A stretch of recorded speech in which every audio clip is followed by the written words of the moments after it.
Ada satu keluarga yang datang ke Sumatera Barat buat rekreasi.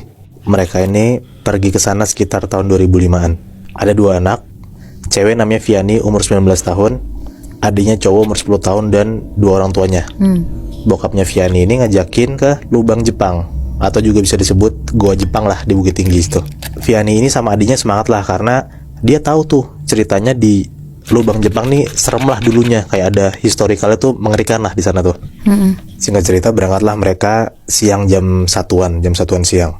Pas sampai sana mereka excited banget lah, dijelasin lah sama tour guide-nya kayak yang ngebuat Lubang Jepang ini orang-orang Jepang memperkerjakan orang-orang yang ada di Jawa, Kalimantan sama Sulawesi.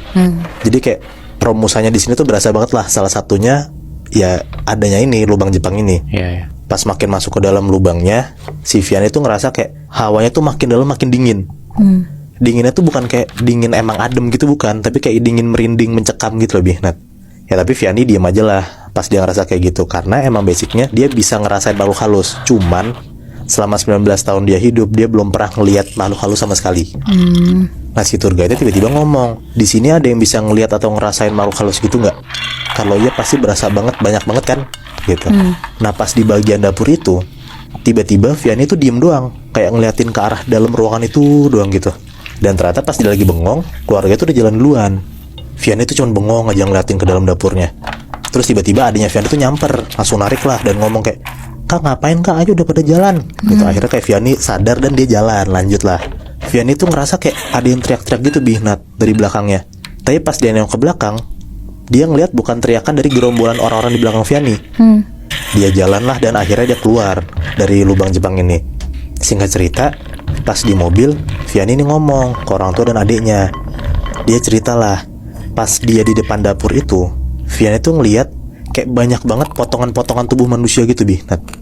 Ada tangan doang, ada 2 kaki doang jalan, tapi cuma dari pinggang ke bawah. Atasnya nggak ada, jadi badannya tuh nggak ada. Tapi potongannya bergerak, Moy. Potongannya bergerak Bih. Terus yang lebih parahnya lagi tuh, Vianney ngeliat kayak ada 1-2 kepala tuh melayang gitu aja di dalam dapur ini. Terus tuh Vianney tuh bilang kayak dia tuh ngeliat banyak banget lah makhluk-makhluk halus di dalam dapur ini.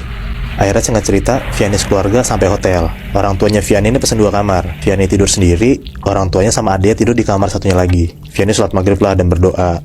Pas udah selesai sholat, udah selesai berdoa, dia beberes tuh. Tapi baru banget si Vianney tuh narik mukenahnya ke depan. Jadi mukanya tuh ketutupan sama mukenah kan.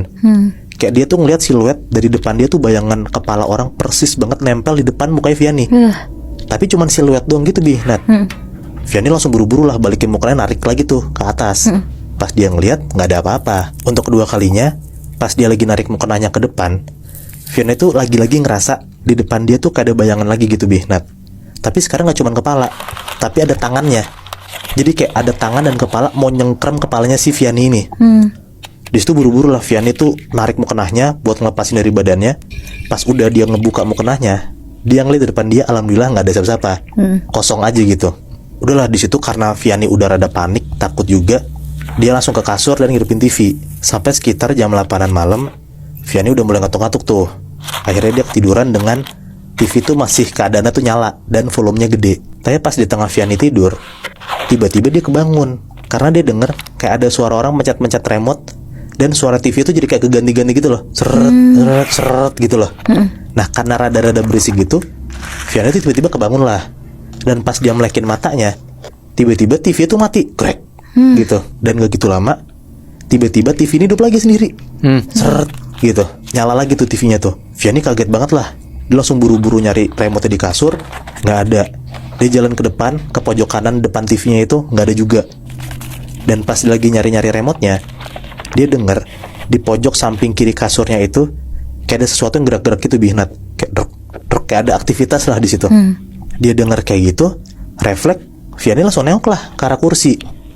Dan pas dia nengok ke kursi, ternyata Bihnat ada orang duduk di atas kursi itu sambil megangin remote dan pencet-pencet remote-nya itu. Ya, anjrit. Sosok itu tuh cowok, hitam, bajunya kayak compang-camping udah belel gitu. Dan lebih ngerinya lagi, sosok cowok bapak-bapak ini cuman badan ke atas doang. Jadi pinggang ke bawah tuh nggak ada. Wow. Ada sepasang suami istri, namanya Heru sama Rita. Umur mereka 30-an hampir 40 lah. Mereka punya satu anak cowok, masih SD. Dan mereka tinggal di daerah Jakarta Selatan. Nah, awalnya si Lita ini, istrinya, itu tuh ngeluh kalau perutnya sakit. Dan sakitnya tuh hilang timbul terus tiap hari. Ya makin lama makin parah. Sampai akhirnya, udah beberapa bulan berlalu, karena sakitnya nggak hilang-hilang, dan nggak ada dokter yang bisa nyembuhin, Lita mulai frustasi. Nah, salahnya, Heru sama Lita ini malah mutusin buat pergi ke orang pinter. Dan begitu mereka udah ketemu, si orang pinter ini bilang, "Saya nggak bisa sembuhin, tapi guru saya bisa." Akhirnya mereka pergi ke rumah gurunya ini. Rumahnya si gurunya ini cukup gede. Dan pas masuk, itu kayak ada panggung yang di tengah-tengahnya tuh ada altar. Nah, di altar ini kanan kirinya tuh kayak ada tombak, ada keris, terus ada kepala kambing digantung, kayak yang udah diawatin gitu. Terus ada kain kafan, sama ada kursi besar di belakang altarnya. Kayak tempat buat ibadah ya? Iya betul banget. Nah di situ ketemulah Heru dan Lita sama gurunya si orang pinter ini. Sebut aja nama gurunya itu Pak Jarwo. Setelah kenalan, Lita ngasih tahu keluhannya dia apa. Pak Jarwo megang perutnya Lita sambil bacain doa gitu. Habis itu Pak Jarwo ini bilang, kalau besok perut kamu gak sakit, kamu datang lagi ya ke sini. Bener aja, besokannya untuk pertama kali dalam beberapa bulan terakhir, perutnya Lita ini gak sakit sama sekali. Jadi langsung sembuh gitu? Iya, langsung sembuh. Sesuai perintah Pak Jarwo, mereka datengin lagi rumahnya Pak Jarwo ini. Karena kemarin Pak Jarwo minta buat kayak gitu kan. Sampai di sana, Lita dan Heru dikasih tahu kabar baiknya kalau misalnya perutnya Lita udah gak sakit lagi. Tapi Pak Jarwo bilang, kalau Lita mau gak sakit lagi, kalian harus masuk jadi anggota saya. Tapi kalian belum suci. Saya harus mandiin dulu kalian di sini di malam Jumat. Jadi ternyata ya Pak Jarwo ini, ya kita bisa simpulin emang punya anggota atau perkumpulan gitulah. Dia pemimpin sekte gitu. Nah, bisa dibilang gitu, Muy. Akhirnya di malam Jumat, mereka berdua dimandiin pakai air kembang. Karena katanya mereka ini selalu ngelakuin ritual mingguan tiap malam Jumat itu. Dan lu tahu, Muinat, setelah dimandiin dan dalam tanda kutip udah jadi anggota, Heru dan Lita ini gak boleh salawat dan gak boleh ngaji. Zikir pun itu gak boleh pakai bacaan yang ya secara orang Islam tahu, tapi harus pakai bacaan dari Pak Jarwo. Dia bikin agama sendiri. Iya, ya agak-agak kayak gitu, makanya aneh banget kan. Dan setelah dalam tanda kutip jadi anggota, setiap malam mereka datang ke rumah Pak Jarwo. Selama mereka pergi ke sana, anaknya mereka ini selalu dititipin di tempat neneknya. Yang mana rumahnya neneknya ini juga nggak jauh dari rumah Heru dan Lita. Nah, anak ini sebenarnya ngomong kalau dia nggak suka nyokap bokapnya itu ninggalin dia setiap malam. Dan anaknya ini minta ke bapak ibunya kalau dia tuh mau belajar ngaji. Tapi Lita sama Heru bilang ke anaknya, kita nggak boleh ngaji. Dan permintaan anaknya ini dikasih tahu sama Lita dan Heru ke Pak Jarwo. Dan Pak Jarwo juga ngelarang. Di hari itu, setelah balik dari rumah Pak Jarwo, Heru dan Lita jemput anaknya dan mereka pulang ke rumah. Besok paginya, pas anaknya mau bangun, anaknya itu nggak bisa bangun, nggak bisa berdiri dari kasur. Terus posisi tidurnya tuh kayak orang udah dikafanin gitu loh, yang tangan yang lipet di atas perut. Dan ditepok-tepok gitu pipinya si anak ini sama Lita, gak bangun-bangun juga. Terus tiba-tiba anaknya ini ketawa dan buka matanya lebar. Abis itu dia ngomong, aku udah jadi pocong mah. Anjing.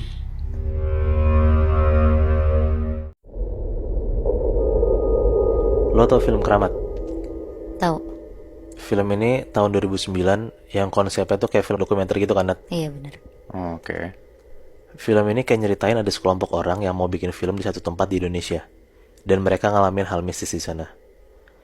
Nah, cerita yang gue dapat ini bener-bener mirip banget kayak film Keramat itu. Jadi ada satu kelompok anak-anak mahasiswa gitu, Nat, bersembilan. Di sini mereka emang tugas akhirnya mengharuskan mereka buat bikin film pendek buat syarat kelulusannya.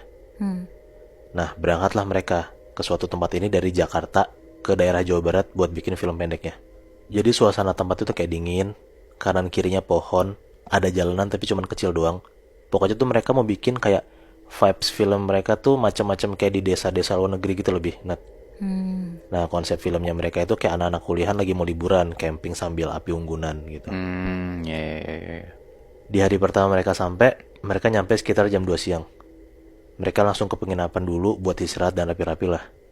Jam 4 sore, mereka mulai tuh syutingnya. Dari jam 4 sore sampai jam 7, mereka syuting tuh gak ada kendala sama sekali. Tapi mulai masuk jam 7-an ke atas, mereka barulah ngerasain hal mistis di sana. di jalan menuju gunung gitu. Kalau misalnya malam kan pasti sepi dong, gelap banget juga kan. Nah, mereka tuh syuting di tempat itu. Dan salah satu case-nya namanya Axel, kayak di dalam hutan gitu. Dia ngeliat ada cewek baju putih ngintip dari balik pohon, dan cewek itu tuh senyum-senyum sambil kayak